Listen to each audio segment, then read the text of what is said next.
Welcome, Commanders. This is a guide for the fifth and final boss of the Union Raid of October 2025, Ultra.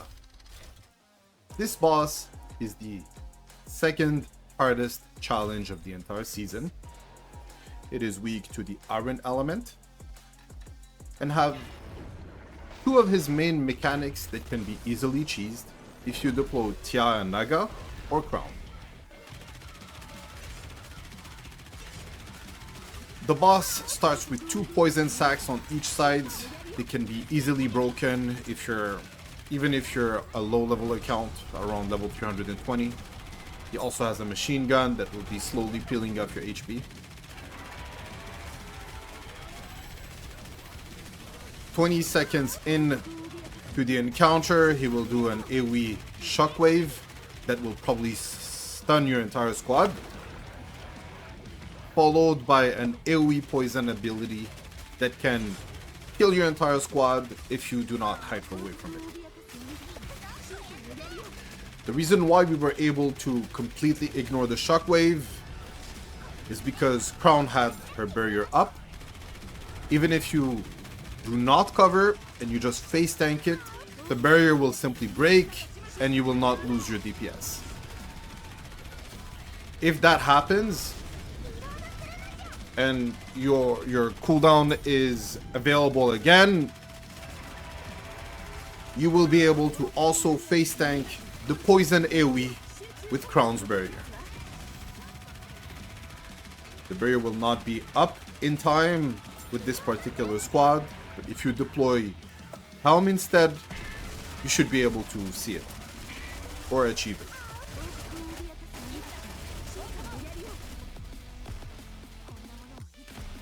So 1.5 minutes in, he will do that QTE phase.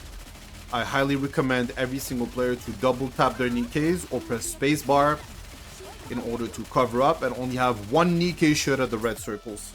It is the most efficient way of doing it. These poison sacks need to be broken.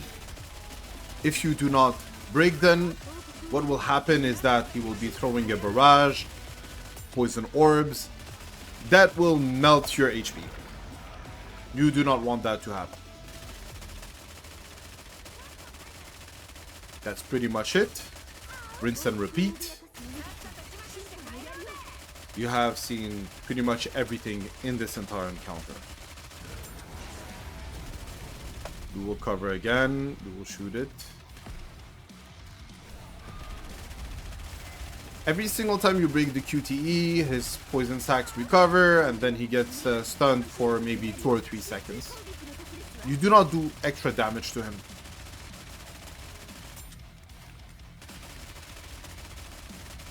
We should be done in a moment.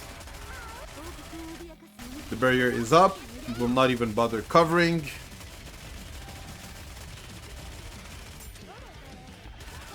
This boss is the exact same as when you are doing it during the anomaly interception.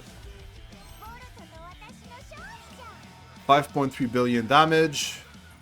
Highest DPS dealer was Rappy Red Hood. Red Hood is particularly good in this fight since she has multiple parts that can be pierced. When she shoots, she's able to hit not only its core in the middle, but also the destructible parts, the poison sacks. I chose to use Eve instead of Helm Aquamarine or instead of Naga because I wanted to save them for a second attempt. The Bis Iron Squad that can go against him will be using Litter, Crown, Rappy Red Hood, and Naga. Some people are arguing that Helm Aquamarine could be better. I do not think that is the case. I have done my own personal testing. However, my Helm is not as built as my Naga. In the end game squads, in the Asian servers, there are people who directly go with Graves and even ignore Helm Aquamarine They double dip on the DPS. They straight up go with this entire squad. Some of them prefer to use, I do not have access to the new frame, the updated frame of the Bunny Milk. But they go for Milk and Red Hood and abuse the Pierce buff that you have through Graves for the encounter. This is all. If you have any questions, any comments, leave them below. It will be more than a pleasure for me to assist you. Have a wonderful day, Commanders.